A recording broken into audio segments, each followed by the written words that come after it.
Hai hai hai, balik lagi di channelnya aku, Devi Puji.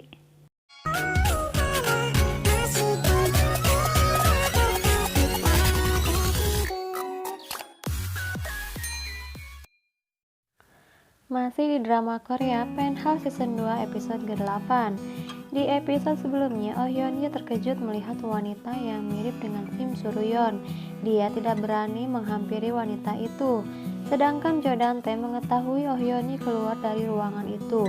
Jo Dante bergegas menemui Na Aikyo. Tiba-tiba Sokun menelepon Oh Hyun Yi. Dia memberitahu bahwa Jo Dante sedang mencarinya. Sokun meminta Oh Hyun Yi segera pergi dari tempat itu. Na Aikyo akhirnya menyerahkan dokumen semua properti yang diwariskan kepada Ye-in, namun entah itu dokumen asli atau palsu. Seperti yang kita ketahui, Oh Hyun Yi orang yang telah dikuasakan oleh Sim Suryeon atas semua properti milik Ye-in. Aikyo meninggalkan tempat itu diam-diam. Oh Hyun Yi mengikuti Na Aikyo. Sempat kehilangan jejak Na Aikyo, namun tiba-tiba Na Aikyo berdiri di hadapan Oh Hyun Yi. Oh Hyun Yi bersikeras bahwa wanita itu adalah Sim Suryeon, namun Na Aikyo menyangkal dan memperlihatkan kartu identitas dirinya kepada Oh Hyun Yi. Melihat itu, Oh Hyun Yi langsung meminta maaf. Diam-diam, Oh Hyun Yi mengambil ponsel Na Aikyo yang terjatuh lalu menyadapnya tanpa sepengetahuan Na Aikyo. Kemudian Oh Hyun Yi menelpon Logan Lee dan mengatakan dia telah bertemu dengan Na Aikyo. Sesampainya di apartemen, Ha Yeon Chul sudah berada di sana. Ha Yeon Chul mengatakan pada Oh Hyun Yi dia tidak bisa bersama lagi dengan Oh Hyun Yi. Mendengar itu, Oh Hyun Yi berusaha menghentikan Ha Yeon Chul dengan memperlihatkan foto kebersamaan mereka. Namun sepertinya Ha Yeon Chul sudah bulat dengan keputusannya. Dia mengatakan memiliki perasaan kembali pada Chon So Jin. Ha Yeon Chul melepaskan genggaman tangan Oh Hyun Yi. Oh Hyun Yi tampak menangis dan terlihat kecewa atas tindakan Ha Yeon Chul. Ha Eun-bil merasa bingung mengapa dia tidak mengingat apa-apa saat festival Cheong-a digelar. Dia berusaha mengingatnya namun tetap tidak mengingat apa-apa. Ibu dan adik perempuan Chon So Jin tiba-tiba sudah ada di ruang kerja Chon So Jin. Chon So Jin marah karena ibunya berusaha untuk menggantikan jabatan direktur Cheong-a kepada adik perempuannya. Chon So Jin tidak akan mundur begitu saja dari jabatan direktur Yayasan Seni Cheong-a. Saat Na Aikyo sedang berada di ruang olahraga, tiba-tiba anak buah Jo Dante meminta Na Aikyo segera meninggalkan tempat itu. Jo Dante khawatir akan ada yang melihat dirinya. Tidak terima diperlakukan seperti itu, Na Aikyo menghajar salah satu anak buah Jo Dante. Dan diam-diam, ternyata Logan Lee berada di sana dan memperhatikan Na Aikyo dari kejauhan.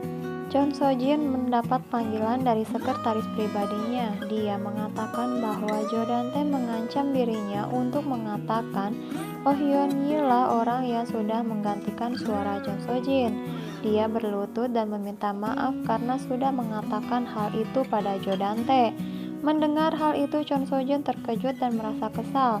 Ternyata selama ini Jo Dante sudah mengetahui rahasia Chon So Jin. Saat di dalam kelas, guru Maduki mengatakan Supim yang menjadi pemenang utama menggantikan Baerona. Selain itu, guru Maduki meminta muridnya untuk menyingkirkan bunga tanda penghormatan yang ada di atas meja Baerona. Namun Sokun tiba-tiba marah dan menghentikan itu. Sepertinya Sokun masih belum bisa menerima kepergian Baerona. Kemudian Sokun mendatangi makam Baerona. Dia terus saja mengingat kenangan saat bersama Baerona. Dia mengatakan akan datang setiap hari mengunjungi makam Baerona. Mengetahui Ha Yeon Chul telah meninggalkan Oh Hyun Yi, Kang Mari berusaha menghibur Oh Hyun Yi. Kang Mari berusaha untuk menguatkan Oh Hyun Yi.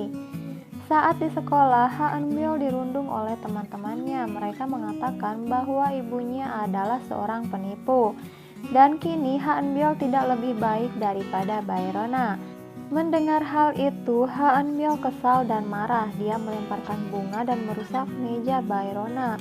Melihat itu, Jenny marah pada Ha Eun-bil dan berusaha menghentikan Ha Eun-bil. Eun-bil semakin marah. Kini Jenny berani membela Baerona dan hampir menampar Jenny. Tiba-tiba Sukyung datang dan menghentikan Eunbyul.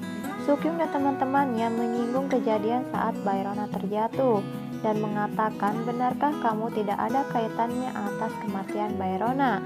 Tiba-tiba Eunbyul mengingat sesuatu. Dia teringat saat memecahkan kaca dan mengambil trofi di dalamnya. Eunbyul berteriak histeris kemudian pingsan. Saat tersadar, Eunbyul mendatangi tempat di mana Baerona terjatuh. Dia berusaha mengingat sesuatu di sana, dan diam-diam Sokun memperhatikan Eunbyul. Sementara itu, Oh Hyun-hee bertemu dengan Lee Kyu-jin. Oh Hyun-hee sengaja menarik perhatian Lee Kyu-jin dengan mengatakan bahwa Ha Yeon-chul telah meninggalkan dirinya dan kini kembali pada Chon So-jin. Oh Hyun-hee sengaja agar Lee Kyu-jin bersimpati padanya, karena Oh Hyun-hee tahu Lee Kyu-jin akan menyampaikan hal ini pada Jo Dan-tae. Dan benar saja, saat minum bersama, Lee Kyu-jin mengatakan pada Jo Dan-tae bahwa Ha Yeon-chul telah kembali pada Chon So-jin. Jo Dan-tae terkejut mendengar hal itu. Chon So-jin masih merasa kesal pada Jo Dan-tae karena selama ini telah berpura-pura dan mempermainkan dirinya. Tiba-tiba Eunbyul datang dan bertanya apa yang sedang terjadi pada dirinya. Mengapa dia tidak dapat mengingat sesuatu? Lalu Chon So-jin bertanya, apa mungkin kamu mengingat sesuatu kejadian saat Baerona meninggal? Mendengar itu, Eunbyul semakin kebingungan. Lalu Chon So-jin berusaha menghubungi Ha Yeon-chul dan meminta untuk bertemu. Chon So-jin datang menemui Ha Yeon-chul di kantornya. Dia heran melihat kantor Ha Yeon-chul yang begitu berantakan. Ha Yeon-chul mengatakan bahwa dia sudah tidak tinggal lagi bersama Oh Hyun-hee, dan itu membuat Chon So-jin merasa lega. Kemudian Chon So-jin mengatakan kondisi Eunbyul. Dia bertanya apa mungkin ingatan Eunbyul akan kembali. Namun Ha Yeon-chul tidak dapat memastikannya. Kini Chon So-jin mengetahui perbuatan Jo Dan-tae pada Ha Yeon-chul saat di Amerika. Jo Dan-tae menyuruh orang memukulinya dan mematahkan tangannya. Dan itu adalah alasan mengapa Ha Yeon-chul kini tidak dapat lagi menjadi seorang dokter. Mengetahui hal itu, Chon So-jin menangis dan meminta maaf. Dan ternyata diam-diam Jo Dan-tae melihat Chon So-jin sedang bersama Ha Yeon-chul. Keesokan harinya Chon So-jin dikejutkan dengan kedatangan petugas polisi. Bergegas Chon So-jin menemuinya. Polisi mendapat laporan bahwa Eunbyul lah pelaku atas kematian Baerona. Chon So-jin berusaha menyangkalnya. Dia meminta bukti atas tuduhan tersebut.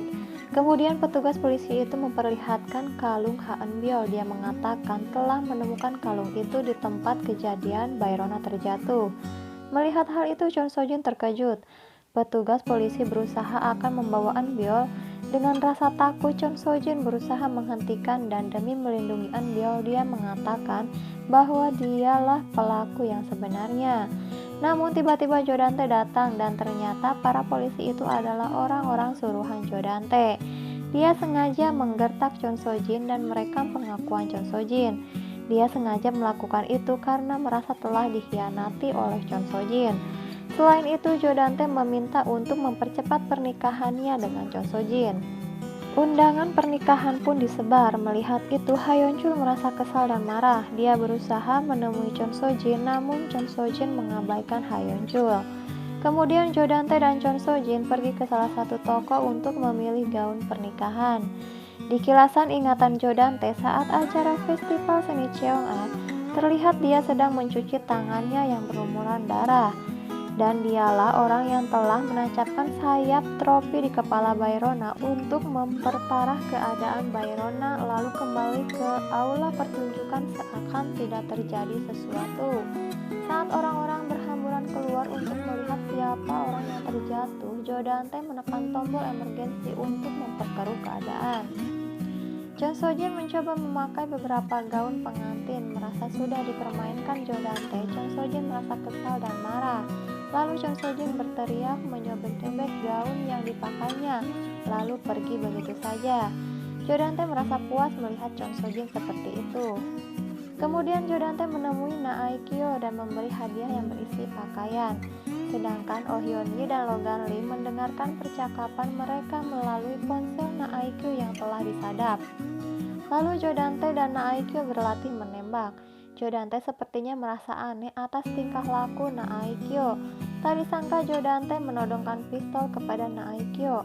Naikyo berusaha melawan Jodante, namun tidak sengaja tembakan pistol itu mengenai lampu hingga terjatuh dan menimpa Jodante dan Naikyo. Naikyo tak sadarkan diri sedangkan Jodante terluka di bagian kepala. Melihat tangannya berlumuran darah, dia mencekik Naikyo. Seperti yang kita ketahui, Jodante memiliki gangguan panik jika melihat darah di tangannya. Tiba-tiba Loganli datang memukul Jodante dan menyelamatkan Naikyo lalu membawanya pergi. Anak buah Jodante berusaha mengejarnya, namun Loganli dan Oh Yeon-hye berhasil kabur dari kejaran mereka. Melihat Naikyo tak sadarkan diri, Loganli berusaha menyadarkan dan menyelamatkan Naikyo. Lalu apa yang akan terjadi selanjutnya pada Naikyo? Saksikan kelanjutan ceritanya di Penthouse Season 2 episode ke-9. Thanks for watching and bye-bye.